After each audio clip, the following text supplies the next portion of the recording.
Saudi আরবে বাংলাদেশিদের মুদির দোকান ও মিষ্টান্নের দোকান সহ অন্যান্য ভোগ্যপণ্যের ব্যবসা করার সুযোগ আর থাকছে না। প্রবাসীদের এসব ব্যবসা বন্ধের খসড়া প্রস্তুত করেছে দেশটির শ্রম ও সামাজিক উন্নয়ন মন্ত্রণালয়।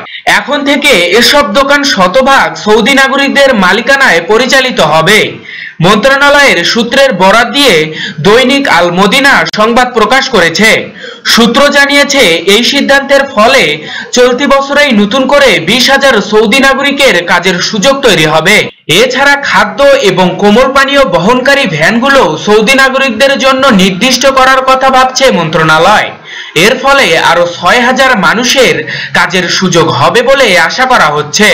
মূলত সৌদি নাগরিকদের কাজের সুযোগ বৃদ্ধিতে সৌদি সরকার এসব সিদ্ধান্ত সহ নতুন আরো বেশ কিছু সিদ্ধান্ত নিয়েছে।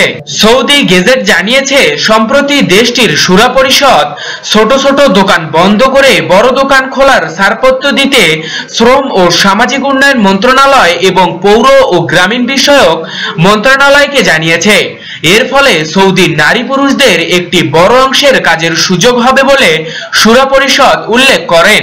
এসব কর্মকাণ্ড দেশটির অর্থনৈতিক প্রবৃদ্ধি কর্মক্ষেত্রে বৃদ্ধি করবে বলে তারা মনে করে। সূত্র জানিয়েছে, মন্ত্রণালয় ইতিমধ্যে মোবাইল মেরামত, রক্ষণাবেক্ষণ এবং বিক্রয়ের ক্ষেত্রে সৌদি নাগরিকদের জন্য বাধ্যতামূলক করে 8,000-এর বেশি নারী পুরুষের কাজের সুযোগ করে দিয়েছে। এছাড়া গাড়ি ভাড়া দেওয়া অফিসসমূহে কাজের নির্দিষ্টকরণ করে 5,000-এর বেশি মানুষের কর্মসংস্থান হবে বলে মন্ত্রণালয়ের আশাবাদ। অন্যদিকে মন্ত্রণালয় হাসপাতাল এবং স্বাস্থ্যসেবা কেন্দ্রের জন্য 7,500 সৌদি চিকিৎসক, নার্স এবং প্রযুক্তিবিদদের সঙ্গে যোগাযোগ করেছে। এছাড়া 2020 সালের মধ্যে 93,000-এরও বেশি সৌদি নাগরিকদের কাজের সুযোগ হবে বলে জানা গেছে। সৌদি সরকার গত বছর সরকারি পর্যায়ে 1,42,000 এবং বেসরকারি পর্যায়ে 1,42,000 ভিসা অনুমোদন দেয়।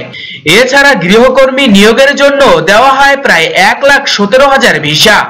সরকারি পরিসংখ্যান মতে প্রায় 18,500 প্রতিষ্ঠান এবং সংস্থা মঞ্জুরি সুরক্ষা কার্যক্রম বাস্তবায়ন হয়েছে।